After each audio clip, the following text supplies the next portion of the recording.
Саламатсыздарбы кыргыз футболунун көрөрмандары. 25 март Кыргызстан курама командасы Дөрөн Өмүрзаков атындагы стадиондо Катар курама командасын кабыл алмакчы.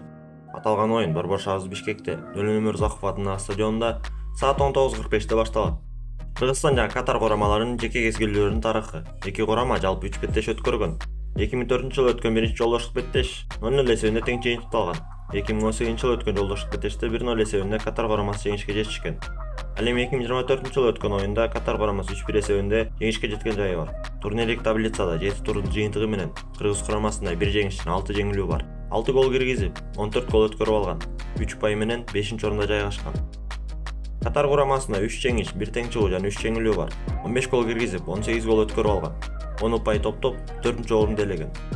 Оюнда фаворит катар эки курама тең эсептелет. Ушул оюндун жыйынтыгы менен кийинки турдун жыйынтыктары түшүнүктүү болот. Кыргыз курамасы Катар өлкөсүндө өткөн беттеште коркпостон чабуулга чыгып, контур чабуулдарга чыгып жаткан. Ал эми бул оюн өзү үстү өтүп жаткандыктан көрөрмандардын колдоосу менен болгон күчтөрүн жумшап, жеңиштүүлүк кетишет деген ойдобуз. Кыргыз курамасына Саид Ациев кызыл айып кагазын алган үчүн жана Адилжан Абдрахманов 2 сары айып кагазы бар болгондуктан оюнду өткөрүүгө аргасыз.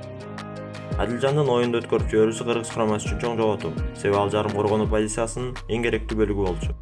Ал эми 1 айып кагазы менен Алимардан Шүкүров жана Александр Мищенко жазаланган. Ошол учурда Катар курамасында сары айып кагазын ийленген оюнчулардын саны көбүрөөк. 8 оюнчуда азыркы учурда сары айып кагазы бар. Курама менен болчу оюнда бул оюнчулар сары айып кагазын алса, кийинки беттешти өткөрүп жиберүүгө аргасыз болушат. Алар Ахмед Фатхи, Буалем Хухи, Ибрахим Мухаммед Али, Исмаил Мухаммед, Мешал Баршам дарбазачы, Мохаммед Сват, Тарек Салман, Юсуф Абдур Исак. Бул оюнда жеңишке жетүү менен Кыргыз курамасы 4-орун үчүн күрөшүн уланта бермекчи. Эки курама тең гол киргизет жана оюн минималдуу жеңиш жолбосо тең чыгуу менен аяктайт. Болжолдуу түрдө 2-1 эсебинде оюн Кыргызстан курамасынын пайдасына аякташы мүмкүн.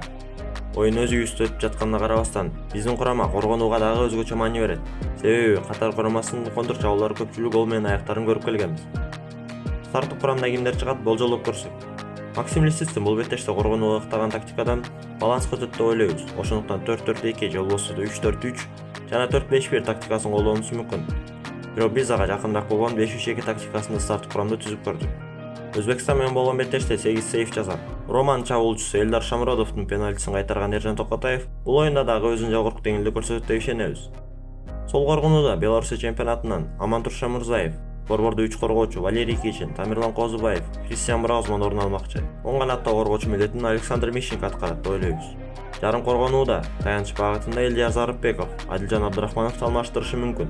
Эки жүп жарым коргоочу милдетин Алимардан Шүкүров же Эрбол Атабаев аткарат. Ал эми чабуулда Жоэл Кожо же Гүлжигит Алыкулов чыгышы мүмкүн. Алмашууга Кайрат Жыргалбек уулу, Каймерк, Арсланбек Бердинов, Атай Жумашев, Арлин Шаршенбеков чыгуусу мүмкүн. Ал эми сиздин оюңузча курама команда кайсы оюнчулар менен старттык курамда чыгуусу мүмкүн? Жана оюн кандай эсепте аяктайт? Комментарийге жазып кетиңиз.